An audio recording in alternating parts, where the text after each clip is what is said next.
So in this video मैं आपको बताऊंगा कि मेरी बॉडी लीन होते हुए भी कैसे फ़ैट को स्टोर की हुई है, जिसका सिंपली मतलब है कि मैं लीन तो हूँ, पतला तो हूँ, लेकिन फिर भी थोड़ा बहुत फ़ैट मेरे बॉडी पे अभी भी बचा हुआ है और इसको कैसे मैं कम करने वाला हूँ ये भी थ्रू आउट द वीडियो, इस पूरे वीडियो में मैं बताऊँगा कि मेरे क्या प्लान है और क्या मैं चेंजेस करने वाला हूँ अपने लाइफस्टाइल और डाइट और प्लस कार्डियो में।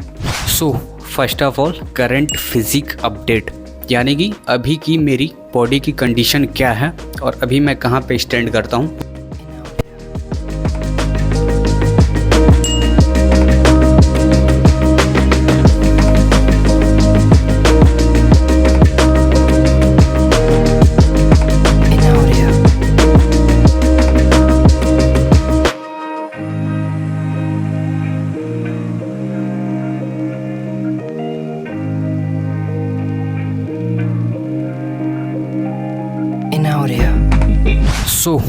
अभी तक आपने जितनी भी मेरी वीडियोस या रील्स पे मेरी बॉडी या फिज़िक को देखी हुई है, तो पहली चीज़ एक तो वो तुरंत जिम के बाद की होती हैं जिसमें मेरी मसल्स पंप अप होती हैं, और दूसरी वो थोड़ी बहुत एडिटेड होती हैं जिससे देखने में काफ़ी अपीलिंग लगता है फिज़िक।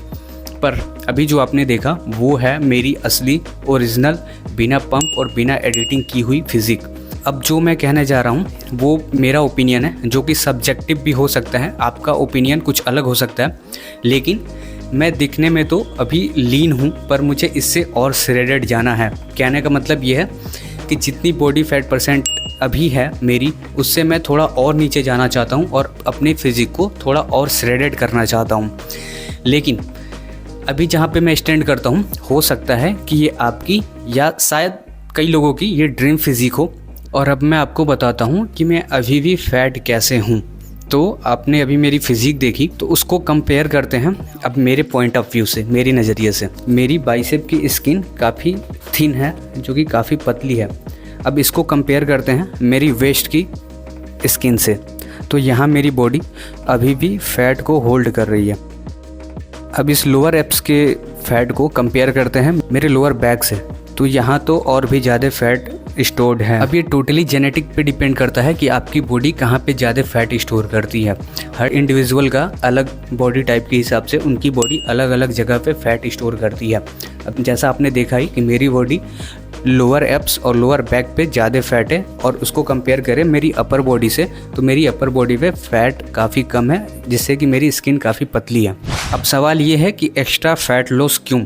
अब जो जितना फैट बचा हुआ है उसको कट करने का क्या फ़ायदा है, या मैं क्यों कर रहा हूँ? अब देखा जाए ना तो हर एक जिम गोअर जो जिम जाता है उसके मन में कभी ना कभी ये बात ज़रूरी आती है कि वो स्टेज पे compete करे, वो अपनी स्टेज वाली फिज़िक एक ना एक बार अचीव करके देखें।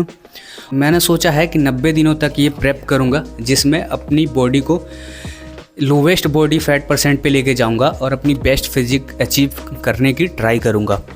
और एक चीज़ मैंने और सोची है कि अभी कोई कंपटीशन तो नहीं आ रहा है, पर जब वो फिज़िक अचीव की जाएगी तो क्यों ना एक फ़ोटो शूट किया जाए, जिससे लाइफ टाइम मेमोरीज बन जाएगी।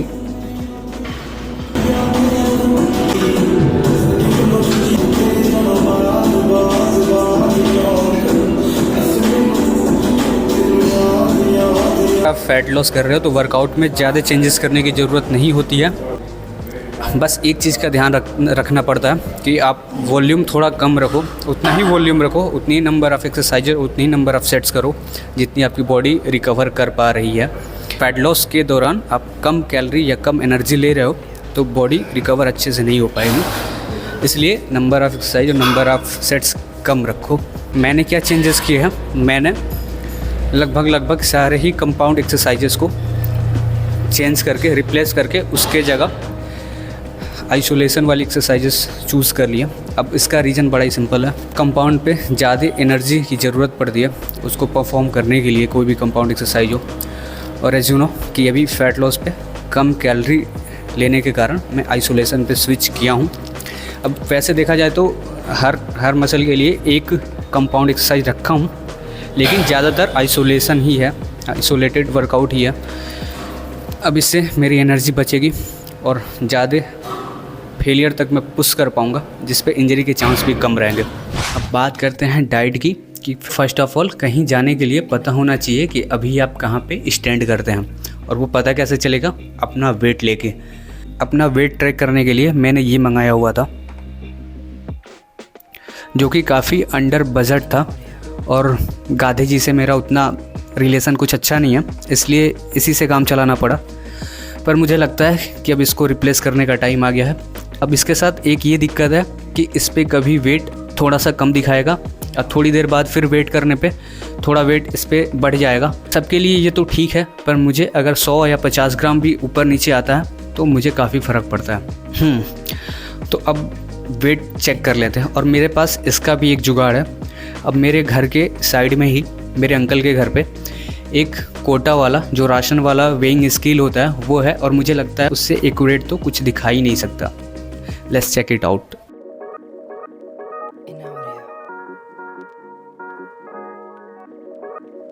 तो वेट इज़ 61.500 ग्राम समथिंग, बिल्कुल एक्यूरेट है, 61.5 किलो।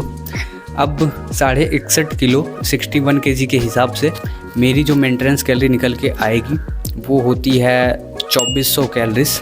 अब मैं ऐसे ही सब कुछ हवा में नहीं बोल रहा, मैं ये सब कुछ कैलकुलेट करके कुछ दिन पहले ही रखा हुआ है, खुद ही देख लो। ये जो मैंने कैलकुलेट किया था ये कुछ दिन पहले ही था, जो कि 62 kg वेट के लिए था।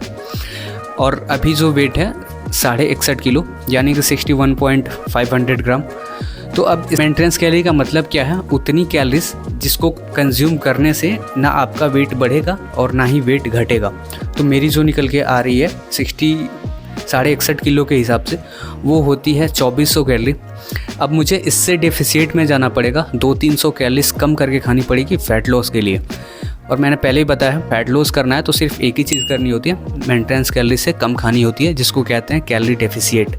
अब मेरी जो डेफिसिट बन के आ रही है वो है 2100 से 2200 कैलोरी, और ये मैंने कुछ दिन पहले ही कैलकुलेट किया था। तो स्टिल मुझे इस पे रिज़ल्ट देखने को मिल रहे हैं। तो अभी मैं अपनी कैलोरीज ड्रॉप नहीं करूँगा कुछ हफ्तों के लिए, 1 से 2 हफ्तों के लिए। क्यों इसे लंबे टाइम तक कंज्यूम नहीं कर सकता, और क्यों आपको अपनी calories time to time drop करनी पड़ती है और कम करना पड़ता है? अब इसका रीज़न बड़ा ही सिंपल है। मैं खुद की एग्जांपल देके बताता हूँ। मैं अगर 2100 से 2200 कैलोरी लगातार कई महीनों तक खाऊंगा तो मेरी बॉडी उतने पे ही एडॉप्ट कर लेगी वेट को मेंटेन करने के लिए। यानी कि जो मेरी पहले 2400 मेंटेनेंस कैलोरी थी वो टाइम के साथ 2100 से 2200 हो जाएगी, जो कि मैं अभी खा रहा हूँ। तो फिर मेरा वेट स्टार्टिंग में तो घटेगा, लेकिन बाद में आके फिर उतने पे ही रुक जाएगा, क्योंकि मेरी बॉडी उसी को एडॉप्ट कर लेगी। अब उस प्लेटू को ब्रेक करने के लिए फिर से कैलोरीज में थोड़ी चेंजेस करनी पड़ती है, फिर से थोड़ा कैलोरी और डेफिसिट करना पड़ता है। तो अगर आप किसी भी प्रेप में हो, चाहे फैट को लूज़ कर रहे हो या मसल को बिल्ड कर रहे हो, तो प्रोग्रेस ट्रैक करना कितना इंपॉर्टेंट है ये बताने की कोई ज़रूरत नहीं है। अगर आप प्रोग्रेस ट्रैक ही नहीं करोगे तो आपको पता ही कैसे चलेगा कि बॉडी में चेंजेस आ भी रहे हैं या नहीं। तो अब प्रोग्रेस ट्रैक करना कैसे है ये बता देता हूँ। सिंपली थोड़ी देर पहले ही मैंने बताया कि पहला चीज़ तो वेट मेज़र करके, और दूसरी पिक्चर्स लेके खुद की। अब पिक्चर्स का सीन क्या है ना कि कभी काफ़ी अच्छी आ जाती है, कभी कभी पिक्चर्स काफ़ी लो क्वालिटी की आती हैं, जिससे फिज़िक का पता लगाना एक्यूरेट पता नहीं चल पाता। अब मैं क्या करूँगा, अभी जहाँ पे खड़ा हूँ वहाँ पे एक मार्क लगा दूँगा, और जहाँ पे मैंने अपना ट्राइपॉड रखा हुआ है वहाँ पे एक मार्क लगा दूँगा, ताकि जब भी मैं वीडियोस या फ़ोटोज़ क्लिक करूँ तो एग्जैक्ट दूरी से, एग्जैक्ट डिस्टेंस से मेरी पिक्चर्स क्लिक हो, जिसमें कोई इनएक्यूरेसी ना हो, और टाइम टू टाइम पता चलता रहे कि चेंजेस बॉडी में आ रहे हैं या नहीं।